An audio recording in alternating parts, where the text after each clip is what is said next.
There's a lily white robe in heaven waiting me, and I'm a-going where my troubles will be over,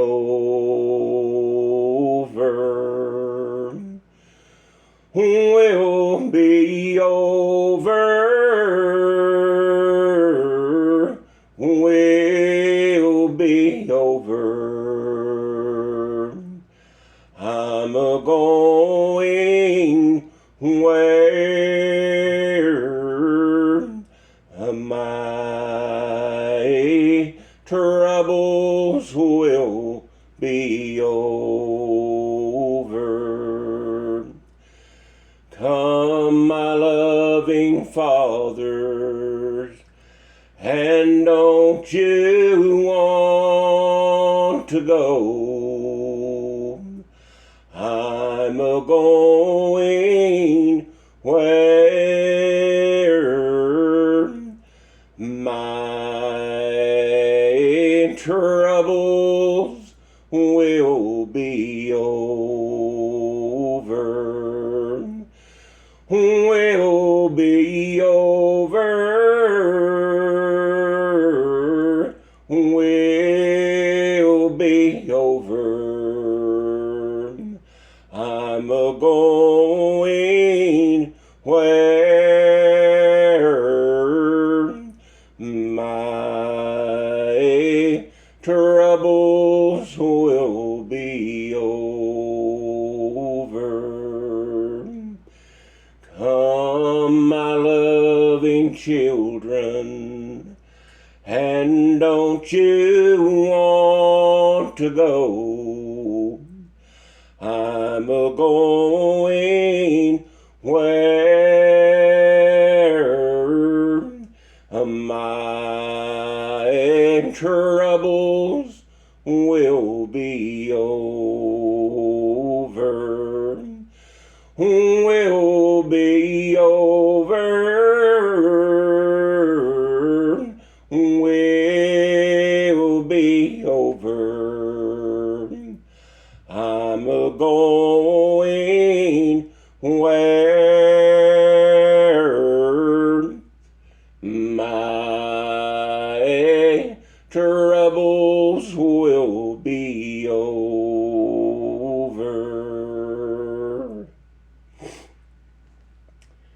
Had that old song on my mind this morning that I've heard sung many times, and it's been a while since that I had recorded anything, and people do ask me about it. Surprisingly, I sometimes think that I get to where I don't think anyone wants to hear what I've got to say, and I put it off and put it off, even though sometimes I have a mind to do it. And you'd think a man would learn after so many years in serving the Lord to follow after the impressions that he gets, but we, like all of you, fight with our flesh. We have things that disturb us, bother us, and get in our way, and weakness and doubt, self-doubt especially. And we fight the battle between our human nature and the man that lives on the inside, the spiritual man. And we intend well, but we fall way short. And if anybody ever tells you that they've got this thing all figured out and they have a perfect understanding of everything, you probably better put a mark on them and watch them.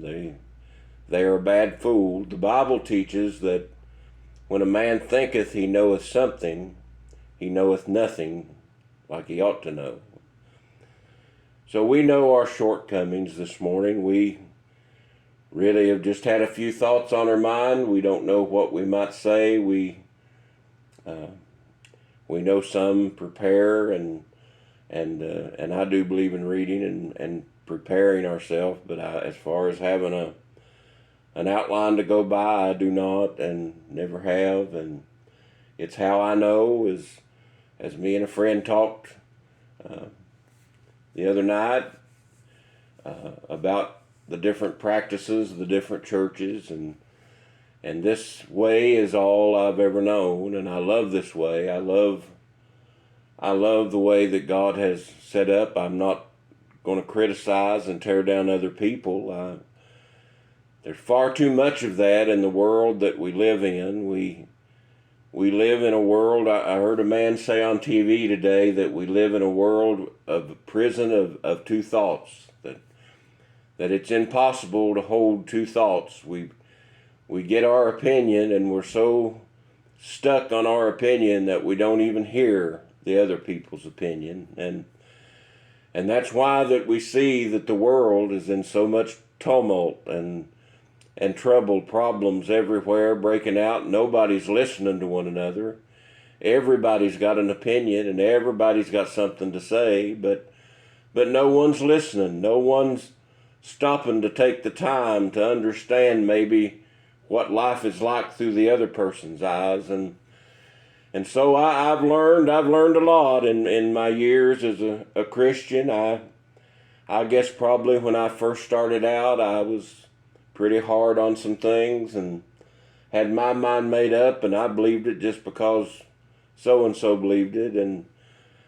But I'm glad that God gave me a soft heart and allowed me to learn and to grow. The Bible, Jesus said, take my yoke upon you and learn of me. For I'm meek and lowly, and my burden is light. My yoke is easy, and my burden is light. And I'm glad that, and this isn't a brag, because heaven knows that I fall way short. But I'm glad that I did try to learn of him. I've tried to learn what he taught and what his purpose was. And though I fall way short to be a Christian, I try to be Christ-like. I want to follow his example in as much as I can. And we see a time now where that well-meaning Christian people get so hard and so caught up in their ideology that they can't even see the pain of another human being. They don't even want to hear their story. They don't want to hear what they've been through. They don't want to hear their heartache, and they don't want to have compassion. Anything that stretches them beyond what they think or what they believe is just too much for them, and they can't do that. And that's why that you see that things are the way they are. People have turned away because they aren't finding what they need. When they come to, and I don't know why this is on my mind, and I may get in a lot of trouble for the things I'm saying, but here's the thing, nobody can exclude me for it. I can express the way I feel, and if you don't like it, that's fine. Yes, all I ask is if you disagree with me, that you still love me, because just because I disagree with you doesn't mean, yes, that I don't love you. Yes, I hear the Lord saying, yes, this great commandment I give unto you, that you love one another, even as I have loved you also. Stop just a minute and think about what he's saying there. Yes, that's a tall order. Yes, for yes, the Savior of the whole world. Yes, that left the singing of the angels. Yes, came here. Yes, and was abused and been beaten. Yes, willingly did that for me. Yes, and for you. Yes, today, my friend. Yes, love you one another, even as I have loved you. Would you lay down your life for a friend? We live in a very selfish world. Nobody's got time, yes, to try to understand the other person. Nobody's got time to stop and listen, yes, to what maybe they're enduring, yes, they're going through. Nobody's got time.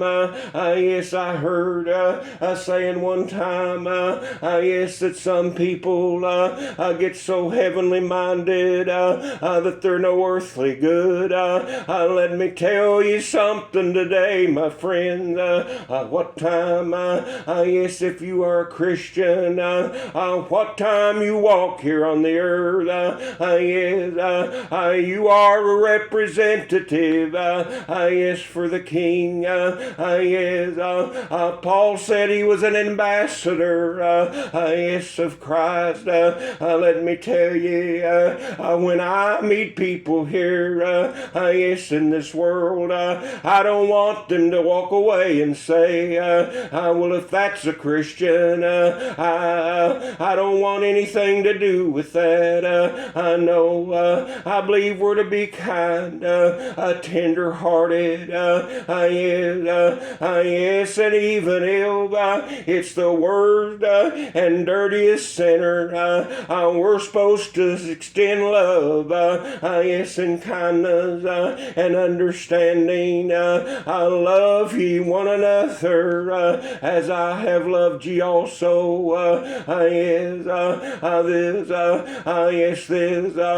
This King that came into the earth, yes, in the form, yes, of a little child, yes, and grew, yes, and taught his own everlasting gospel. Today, yes, and knew, yes, what his purpose was. For this cause came I into the world, to this end was I born.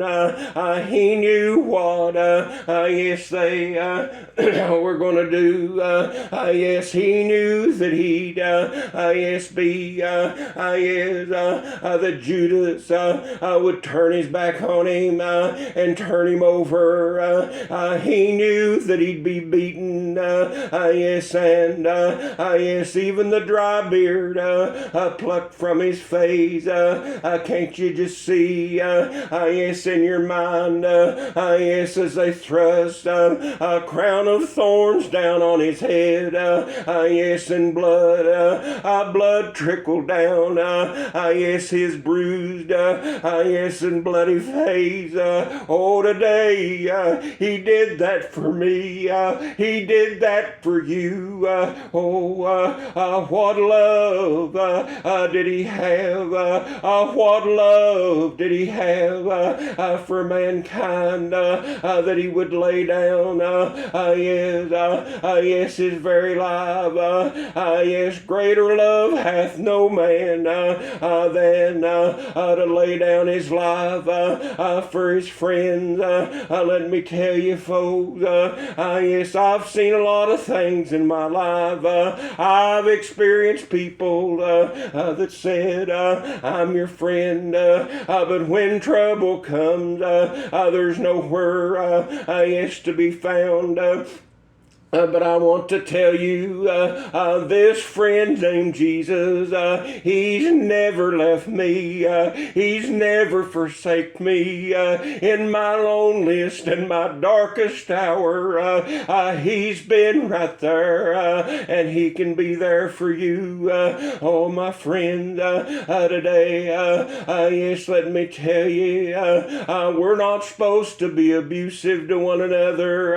We're not supposed knows, and here's a big one, folks. We're not supposed to talk about one another and tear one another down. I know the Bible teaches we're supposed to look over one another for good. Yes, not to try to pick them apart. Yes, and destroy them or hurt them or make them look bad. I know we're supposed to love them. Yes, yes. I remember one day, yes, Brother Don Preston, who I loved so much, yes, and was a great friend, yes, at an association where it seemed like the whole world was against me, and I was so hurt that day. I remember that he stood up and he said these words. He said, I love Brother Gregg. Oh, it meant a lot to me that day. Yes, today let's love one another. Yes, and before you get too interested in trying to pick the mold out of your brother's eye, yes, you ought to worry about the beam that's in your own eye. Yes, today, what is a mold? Yes, the Greek word for mold, yes, means yes, just a small dry particle. In other words, dust. So what that means is, yes, and a beam is a great big piece of timber. So what that means is that there's people in this world that are over trying to pick just a little tiny piece of dust out of somebody else's eye when they're walking around with a log in their own. Let me tell you today, folks, I've got my row to hoe, and you've got yours. And my advice is for us to stay out of each other's business. Just try to look over one another for good. Occasionally tell one another how much we love one another, and just be kind. It's not that hard. I don't have a problem doing it. Today I try to be good to everybody I meet. I'll tell you a little story. Yes, yes, yes, and if any of my friends in this building listen to this, they'll know who I'm talking about. Yes, when I moved here, there was somebody down the hall, a woman, yes, and yes, she's in a scooter, moving around the halls, and I would speak, and she wouldn't even look at me. I know, yes, and everybody told me, yes, that she didn't want nothing to do with anybody, and apparently it had a lot of trauma in her life, maybe, yes, but I didn't stop. Every time I saw her, I'd smile and say hello, tell her to have a good day, a nice afternoon, and just some little comment. Yes, I want you to know, after months and months and months of that, I went out one day to take my garbage out and I run into her, and she smiled and said, how are you today? Let me tell you something, folks. Yes, I had a wonderful grandma. Yes, and she would tell me, you catch more bees with honey. Oh, today, probably the sweetest woman I've ever met. Yes, in this world. Yes, kind. Yes, and loving. I want to be good to people. I want to be kind. I don't want to talk bad about you. Examine yourself if you're listening to this. What good does it tell you, do you, to tell people about the love of God when you are gossiping and backbiting against your brothers and sisters? Yes, the Bible says, how can you love God whom you've not seen and hate your brother who you have seen? It's not possible. So today, folks, I'm going to bring these few remarks to a close. Yes, I feel the Lord today. Yes, I get in the valley sometimes so low.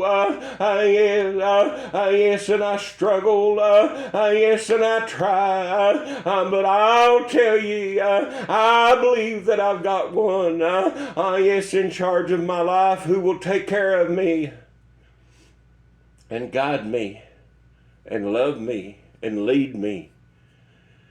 And to you that may be listening to this, if you don't have that in your life, I want to advise you as quick as you can to cast your eyes upward and say, God, what would you have me to be? God, I don't know what to do. I don't even know the first step. But I promise you, if you'll ask him, he will lead you. He will guide you. He'll bring people into your life that will tell you about his ways. Being a Christian isn't all a bed of roses. I wouldn't promise anybody that. I wouldn't promise anyone that if they become a Christian that all their troubles are over and it'll just be smooth sailing. Heaven knows. If I'd have known when I started out as a young Christian what laid ahead, I'd have fainted. I'd have never been able to face it. But he gives us his grace and his presence from glory to glory, from one situation to the next situation. He goes with us. He helps us and he guides us if we listen. You've got so many people today that think they know so much that they don't even listen to God. They think they call themselves Christians and they hold to a faith, but you know the Bible talks about people that hold to a faith but they deny the power thereof. I've got a living, present God in my life that guides me every day. And do I fall short? I have days that I don't even come close. I have other days, do all right. But I'm just glad that he's there and that he understands us. He knows our every upstanding and our every down sitting. You want to know how much God knows about you? What good would it do for me to make a lot of judgments about you on my little amount of knowledge? But God knows the number of hairs on your head. He knows your thoughts afar off. So I've come to the conclusion in this life, there's a lot of things I don't understand. There's beliefs and ideas that I struggle with, but I've come to understand that God is God, that God has all power, that we all fall into the hands of a true and a living God, and I've come to have enough confidence in him that he doesn't need my help to get out and judge people and say whether I think that they're wrong or they're right. I will stand on what the scriptures say. I will stand on what I believe is right and what I believe is wrong for my life. And I would encourage other people to do that as well. But I would ask you today, folks, to be kind to one another, love one another. And to you that have not made preparations for this journey that someday we'll all go on, we're coming up on the last of May, and next month will be the 1-year anniversary of when my dad left us and went home, and it's going to be a little bit tough. I have to admit, there's still times that I just expect him to come through the door and can't hardly believe he's gone, but I know he's resting from his labors. He was a hard-working man, and he loved the Lord, and I know that he's resting and he's at peace, and someday we'll all have to make that journey if time goes on and we face death. But here's what I want to encourage you, is to make sure that you're ready. Ask God, am I who you want me to be?